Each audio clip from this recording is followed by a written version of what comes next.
Chapter 8. Jo Meets Apollyon. "Girls, where are you going?" asked Amy, coming into their room one Saturday afternoon, and finding them getting ready to go out with an air of secrecy which excited her curiosity. "Never mind. Little girls shouldn't ask questions," returned Jo sharply.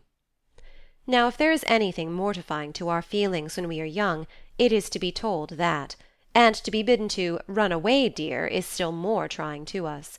Amy bridled up at this insult, and determined to find out the secret if she teased for an hour. Turning to Meg, who never refused her anything very long, she said coaxingly, "Do tell me. I should think you might let me go too, for Beth is fussing over her piano, and I haven't got anything to do, and I'm so lonely." "I can't, dear, because you aren't invited," began Meg, but Jo broke in impatiently. "Now, Meg, be quiet, or you will spoil it all. You can't go, Amy, so don't be a baby and whine about it." "You're going somewhere with Laurie, I know you are. You were whispering and laughing together on the sofa last night, and you stopped when I came in. Aren't you going with him?" "Yes, we are. Now do be still and stop bothering." Amy held her tongue, but used her eyes, and saw Meg slip a fan into her pocket. I know. You're going to the theatre to see the Seven Castles," she cried, adding resolutely, "and I shall go, for Mother said I might see it, and I've got my rag money, and it was mean not to tell me in time." "Just listen to me a minute and be a good child," said Meg soothingly. "Mother doesn't wish you to go this week, because your eyes are not well enough yet to bear the light of this fairy piece. Next week you can go with Beth and Hannah and have a nice time." "I don't like that half as well as going with you and Laurie. Please let me. I've been sick with this cold so long and shut up. I'm dying for some fun. Do, Meg. I'll be ever so good," pleaded Amy, looking as pathetic as she could. "Suppose we take her. I don't believe Mother would mind if we bundle her up well," began Meg. "If she goes, I shan't, and if I don't, Laurie won't like it, and it will be very rude after he invited only us to go and drag Amy in. I should think she'd hate to poke herself where she isn't wanted," said Jo crossly, for she disliked the trouble of overseeing a fidgety child when she wanted to enjoy herself. Her tone and manner angered Amy, who began to put on her boots, saying in her most aggravating way, "I shall go. Meg says I may, and if I pay for myself, Laurie hasn't anything to do with it." "You can't sit with us, for our seats are reserved, and you mustn't sit alone, so Laurie will give you his place, and that will spoil our pleasure. Or he'll get another seat for you, and that isn't proper when you weren't asked. You shan't stir a step, so you may just stay where you are," scolded Jo, crosser than ever, having just pricked her finger in her hurry. Sitting on the floor with one boot on, Amy began to cry and Meg to reason with her, when Laurie called from below, and the two girls hurried down, leaving their sister wailing. For now and then she forgot her grown-up ways and acted like a spoiled child. Just as the party was setting out, Amy called over the banisters in a threatening tone. "You'll be sorry for this, Jo March. See if you ain't." "Fiddlesticks!" returned Jo, slamming the door. They had a charming time, for the 7 Castles of the Diamond Lake was as brilliant and wonderful as heart could wish. But in spite of the comical red imps, sparkling elves, and the gorgeous princes and princesses, Jo's pleasure had a drop of bitterness in it. The fairy queen's yellow curls reminded her of Amy, and between the acts she amused herself with wondering what her sister would do to make her sorry for it. She and Amy had had many lively skirmishes in the course of their lives, for both had quick tempers and were apt to be violent when fairly roused. Amy teased Jo, and Jo irritated Amy, and semi-occasional explosions occurred, of which both were much ashamed afterward. Although the oldest, Jo had the least self-control, and had hard times trying to curb the fiery spirit which was continually getting her into trouble. Her anger never lasted long, and having humbly confessed her fault, she sincerely repented and tried to do better. Her sisters used to say that they rather liked to get Jo into a fury, because she was such an angel afterward. Poor Jo tried desperately to be good, but her bosom enemy was always ready to flame up and defeat her, and it took years of patient effort to subdue it. When they got home they found Amy reading in the parlour. She assumed an injured air as they came in, never lifted her eyes from her book or asked a single question. Perhaps curiosity might have conquered resentment, if Beth had not been there to inquire and receive a glowing description of the play. On going up to put away her best hat, Jo's first look was toward the bureau, for in their last quarrel Amy had soothed her feelings by turning Jo's top drawer upside down on the floor. Everything was in its place, however, and after a hasty glance into her various closets, bags, and boxes, Jo decided that Amy had forgiven and forgotten her wrongs. There Jo was mistaken, for next day she made a discovery which produced a tempest. Meg, Beth, and Amy were sitting together late in the afternoon, when Jo burst into the room, looking excited and demanding breathlessly, "Has anyone taken my book?" Meg and Beth said, No. No. at once, and looked surprised. Amy poked the fire and said nothing. Jo saw her colour rise and was down upon her in a minute. "Amy, you've got it!" No, I haven't. "You know where it is, then?" No, I don't. "That's a fib!" cried Jo, taking her by the shoulders and looking fierce enough to frighten a much braver child than Amy. It isn't. I haven't got it, don't know where it is now, and don't care. "You know something about it, and you'd better tell at once, or I'll make you!" And Jo gave her a slight shake.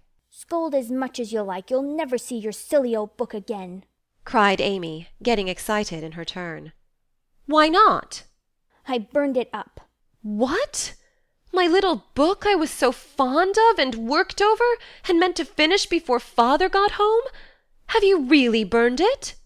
said Jo, turning very pale, while her eyes kindled and her hands clutched Amy nervously.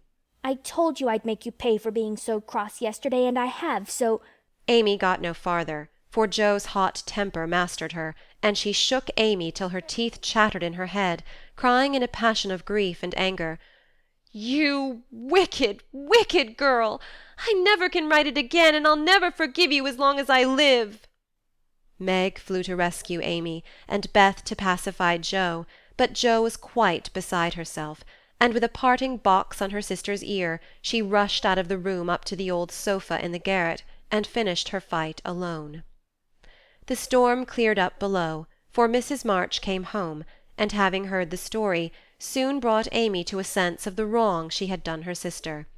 Jo's book was the pride of her heart, and was regarded by her family as a literary sprout of great promise. It was only half a dozen little fairy tales, but Jo had worked over them patiently, putting her whole heart into her work, hoping to make something good enough to print. She had just copied them with great care, and had destroyed the old manuscript, so that Amy's bonfire had consumed the loving work of several years. It seemed a small loss to others, but to Jo it was a dreadful calamity, and she felt that it never could be made up to her. Beth mourned as for a departed kitten, and Meg refused to defend her pet. Mrs. March looked grave and grieved, and Amy felt that no one would love her till she had asked pardon for the act which she now regretted more than any of them. When the tea-bell rang, Jo appeared, looking so grim and unapproachable that it took all Amy's courage to say meekly, Please forgive me, Jo. I'm very, very sorry. "I never shall forgive you," was Jo's stern answer, and from that moment she ignored Amy entirely. No one spoke of the great trouble, not even Mrs. March, for all had learned by experience that when Jo was in that mood words were wasted, and the wisest course was to wait till some little accident, or her own generous nature, softened Jo's resentment and healed the breach. It was not a happy evening, for though they sewed as usual while their mother read aloud from Bremer, Scott, or Edgeworth, something was wanting, and the sweet home peace was disturbed. They felt this most when singing time came, for Beth could only play, Jo stood dumb as a stone, and Amy broke down, so Meg and mother sang alone. But in spite of their efforts to be as cheery as larks, the flute-like voices did not seem to chord as well as usual, and all felt out of tune. As Jo received her good-night kiss, Mrs. March whispered gently, "My dear, don't let the sun go down upon your anger.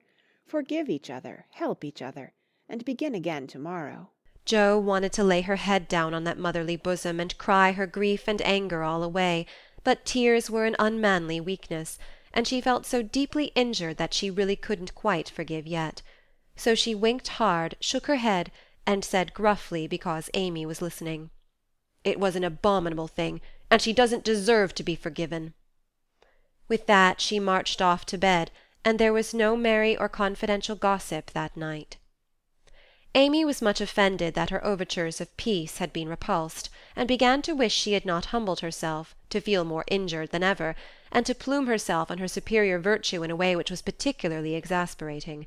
Joe still looked like a thundercloud, and nothing went well all day. It was bitter cold in the morning, she dropped her precious turnover in the gutter, Aunt March had an attack of the fidgets, Meg was sensitive, Beth Wood looked grieved and wistful when she got home, and Amy kept making remarks about people who were always talking about being good, and yet wouldn't even try when other people set them a virtuous example. "Everybody is so hateful. I'll ask Laurie to go skating. He is always kind and jolly, and will put me to rights, I know," said Jo to herself, and off she went. Amy heard the clash of skates, and looked out with an impatient exclamation. There! She promised I should go next time, for this is the last ice we shall have, but it's no use to ask such a crosspatch to take me. Don't say that. You were very naughty, and it is hard to forgive the loss of her precious little book.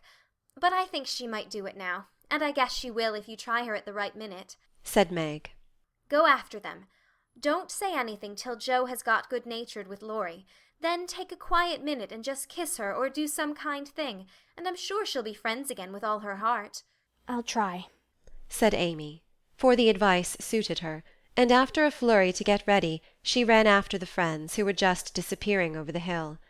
It was not far to the river, but both were ready before Amy reached them. Jo saw her coming and turned her back. Laurie did not see, for he was carefully skating along the shore, sounding the ice, for a warm spell had preceded the cold snap.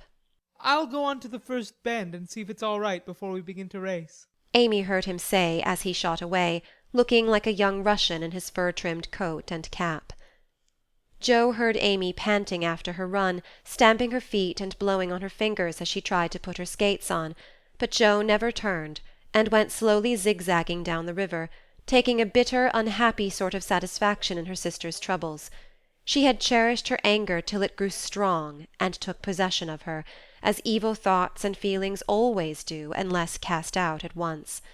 As Laurie turned the bend, he shouted back, "Keep near the shore! It isn't safe in the middle!" Jo heard, but Amy was struggling to her feet and did not catch a word. Jo glanced over her shoulder, and the little demon she was harbouring said in her ear, "No matter whether she heard or not, let her take care of herself." Laurie had vanished round the bend, Jo was just at the turn, and Amy, far behind, striking out toward the smoother ice in the middle of the river. For a minute Jo stood still with a strange feeling in her heart, then she resolved to go on, but something held and turned her round, just in time to see Amy throw up her hands and go down, with a sudden crash of rotten ice, the splash of water, and a cry that made Jo's heart stand still with fear. She tried to call Laurie, but her voice was gone. She tried to rush forward, but her feet seemed to have no strength in them, and for a second she could only stand motionless, staring with a terror-stricken face at the little blue hood above the black water. Something rushed swiftly by her, and Laurie's voice cried out, "Bring a rail!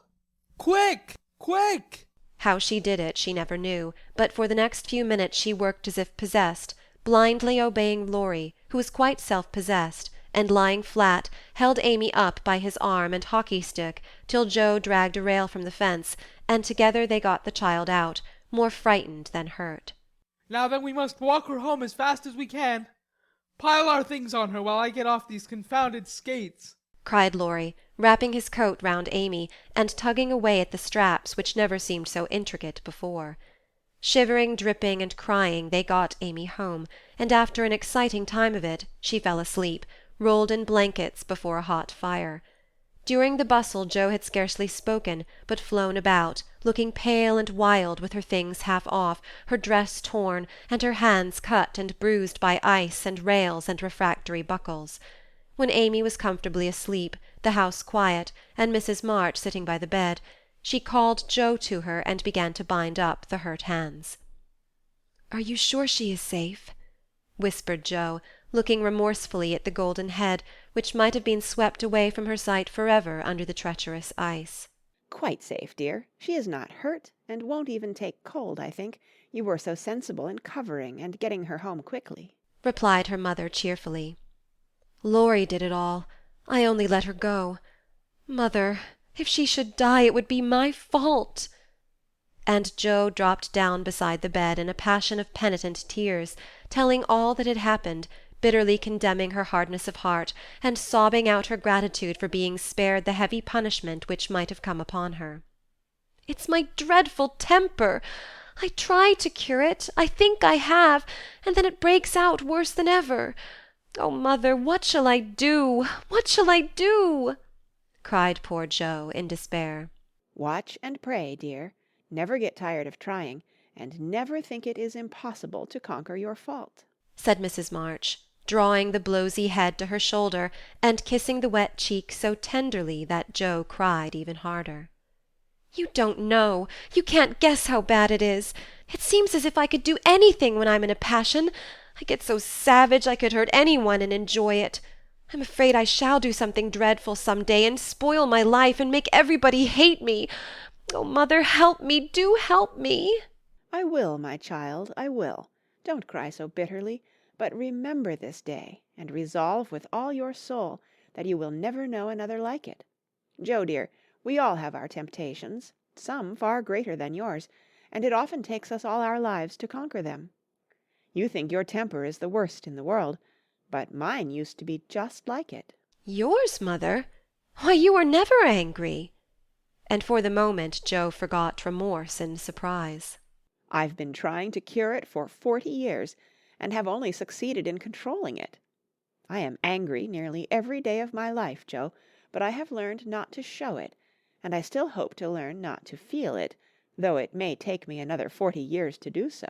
The patience and humility of the face she loved so well was a better lesson to Joe than the wisest lecture, the sharpest reproof. She felt comforted at once by the sympathy and confidence given her. The knowledge that her mother had a fault like hers, and tried to mend it, made her own easier to bear, and strengthened her resolution to cure it, though 40 years seemed rather a long time to watch and pray to a girl of 15. "Mother, are you angry when you fold your lips tight together and go out of the room sometimes, when Aunt March scolds you or people worry you?" asked Joe, feeling nearer and dearer to her mother than ever before. "Yes, I've learned to check the hasty words that rise to my lips, and when I feel that they mean to break out against my will, I just go away for a minute and give myself a little shake for being so weak and wicked," answered Mrs. March with a sigh and smile, as she smoothed and fastened up Joe's dishevelled hair. "How did you learn to keep still? That is what troubles me, for the sharp words fly out before I know what I'm about, and the more I say, the worse I get, till it's a pleasure to hurt people's feelings and say dreadful things. Tell me how you do it, Marmee dear." "My good mother used to help me." "As you do us," interrupted Joe, with a grateful kiss. "But I lost her when I was a little older than you are, and for years had to struggle on alone, for I was too proud to confess my weakness to anyone else. I had a hard time, Joe, and shed a good many bitter tears over my failures, for in spite of my efforts I never seemed to get on. Then your father came, and I was so happy that I found it easy to be good. But by and by, when I had 4 little daughters round me, and we were poor, then the old trouble began again, for I am not patient by nature, and it tried me very much to see my children wanting anything." Poor mother! What helped you then? "Your father, Joe. He never loses patience, never doubts or complains, but always hopes, and works and waits so cheerfully that one is ashamed to do otherwise before him. He helped and comforted me, and showed me that I must try to practice all the virtues I would have my little girls possess, for I was their example. It was easier to try for your sakes than for my own. A startled or surprised look from one of you when I spoke sharply rebuked me more than any words could have done, and the love, respect, and confidence of my children was the sweetest reward I could receive for my efforts to be the woman I would have them copy. "Oh, mother, if I'm ever half as good as you, I shall be satisfied," cried Jo, much touched. I hope you will be a great deal better, dear, but you must keep watch over your bosom enemy, as father calls it, or it may sadden, if not spoil your life. You have had a warning. Remember it, and try with heart and soul to master this quick temper, before it brings you greater sorrow and regret than you have known today. "I will try, mother, I truly will. But you must help me, remind me, and keep me from flying out. I used to see father sometimes put his finger on his lips and look at you with a very kind but sober face, and you always folded your lips tight and went away. Was he reminding you then?" asked Jo, softly. Yes, I asked him to help me so, and he never forgot it, but saved me from many a sharp word by that little gesture and kind look. Jo saw that her mother's eyes filled and her lips trembled as she spoke, and fearing that she had said too much, she whispered anxiously, "Was it wrong to watch you and to speak of it? I didn't mean to be rude, but it's so comfortable to say all I think to you, and feel so happy and safe here." My Jo, you may say anything to your mother, for it is my greatest happiness and pride to feel that my girls confide in me and know how much I love them. "I thought I'd grieved you." No, dear, but speaking of father reminded me how much I miss him, how much I owe him, and how faithfully I should watch and work to keep his little daughters safe and good for him. "Yet you told him to go, mother, and didn't cry when he went, and never complain now, or seem as if you needed any help," said Jo, wondering. I gave my best to the country I love, and kept my tears till he was gone. Why should I complain, when we both have merely done our duty, and will surely be the happier for it in the end? If I don't seem to need help, it is because I have a better friend, even than father, to comfort and sustain me. My child, the troubles and temptations of your life are beginning, and may be many, but you can overcome and outlive them all if you learn to feel the strength and tenderness of your heavenly Father, as you do that of your earthly one. The more you love and trust him, the nearer you will feel to him, and the less you will depend on human power and wisdom. His love and care never tire or change, can never be taken from you, but may become the source of lifelong peace, happiness, and strength. Believe this heartily, and go to God with all your little cares and hopes and sins and sorrows, as freely and confidingly as you come to your mother. Jo's only answer was to hold her mother close, and in the silence which followed, the sincerest prayer she had ever prayed left her heart without words. For in that sad yet happy hour she had learned not only the bitterness of remorse and despair, but the sweetness of self-denial and self-control, and led by her mother's hand, she had drawn nearer to the friend who always welcomes every child with a love stronger than that of any father, tenderer than that of any mother. Amy stirred and sighed in her sleep, and as if eager to begin at once to mend her fault, Jo looked up with an expression on her face which it had never worn before. "I let the sun go down on my anger. I wouldn't forgive her, and today, if it hadn't been for Laurie, it might have been too late. How could I be so wicked?" said Jo, half aloud, as she leaned over her sister, softly stroking the wet hair scattered on the pillow. As if she heard, Amy opened her eyes and held out her arms, with a smile that went straight to Jo's heart. Neither said a word, but they hugged one another close, in spite of the blankets, and everything was forgiven and forgotten in one hearty kiss.